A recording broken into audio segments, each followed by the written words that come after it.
looga hadlayay dib u heshiisiinta iyo maamul mid ah oo ay yeeshaan gobolada dhexe waxaa sidoo kale shirkan ka soo qayb galay mas'uuliyiin ka socotay beesha caalamka iyo hay'adaha deeq bixiyaasha waxaana soo qaban qaabiyay wasaaradda arrimaha gudaha ee dowladda federaalka Soomaaliya iyadoo ay gacan ka geysanaysay hay'adda CRD gabagabadii shirkan ayaa laga soo saaray dhowr qodob oo ay ku heshiiyeen agaasimaha guud ee wasaaradda arrimaha gudaha Xuseen Cabdi Aadan iyo madaxweynayaasha Galmudug iyo Ximeen iyo Xeeb iyo gudoomiyaha gobolka Galguduud ayaa ka mid ah madaxdii ka hadashay shirkani wuxuu daba joogaa shirkii horey loogu qabtay gobolada dhexe ay loogu qabtay magaalada Muqdisho oo ayuu daba joogaa asagii ayaa in la sii wado waxay noqotay laga maarmaan hadee hawshii ayada ahayd baana la waday waxaana loo qabanay waxay tahay sidii bulshada gobolada dhexe dadka ka soo jeeda loogu sameyn lahaa dib u heshiisiin buuxdo dhammaystiran iyo isla markaana ay ugu gudbi lahaayeen maamul iyaga dadkaasi ka dhaxeeya meesha hadda ay maamulo kala duwan oo muxuu ahaa ay jiraan in hal maamul kaliya uu ka soo baxo meesha gobolada dhexe waxaan la soconaa inay ka jirto caqabado badan iyo dayac badan waxa ka jira maamulo badan oo yar yar oo aan dhihi karno maanta hor socodkooduna waa yar yahay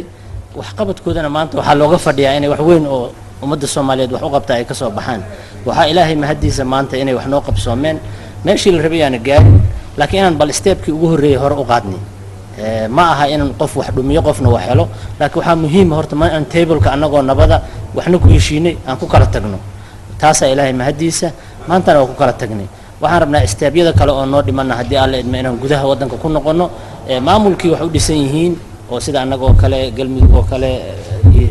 Galguduud oo kale Hiiraan oo kale alxamdulillah meelaha ay waxba ka dhisnayna sidaas oo kale inaan la tashano walaalihii deganaa oo aysan noqon waxaan anaga isku koobno dood iyo falanqeed dheer kadib waxaa ka soo baxay qodobadan soo socda in la sameeyo dib u heshiisiin dhammaystiran iyadoo lala kaashanayo dawladda cuqaasha iyo waxgaradka ka soo jeedo deegaanadaas si loo helo nabad waarta iyo horumar taabagal ah lambar 2 in la dardargeliyo sameynta guddigii farsamo ee hore loogu heshiiyey iyo sidii loo qaban lahaa shirweyne guud oo looga arinsanayo dib u heshiisiinta iyo sidii looga shaqeyn lahaa maamul ay yeeshaan goboladan oo ku salaysan dastuurka dalka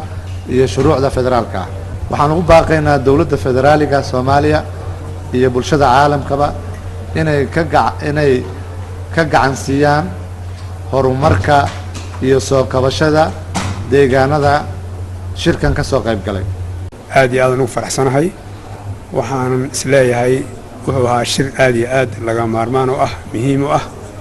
in maanta halkaan la isku arko si rasmi ah looga wada hadlo xaaladda ka jirta gobolada dhexe sidii loo ambaqaadi lahaa haday ahaan lahayd xagga amniga dib u heshiisiinta maamul u sameynta gobolada waqtiga dambe oo la gaari doono sidii maamul goboleedyada laftigooda looga fakari lahaa sidii loo sameyn lahaa dhammaan barnaamijyadaas si aad iyo aad u wanaagsan ayaa looga hadlay waana la isla qaatay Maxamed Xuseen Maxamed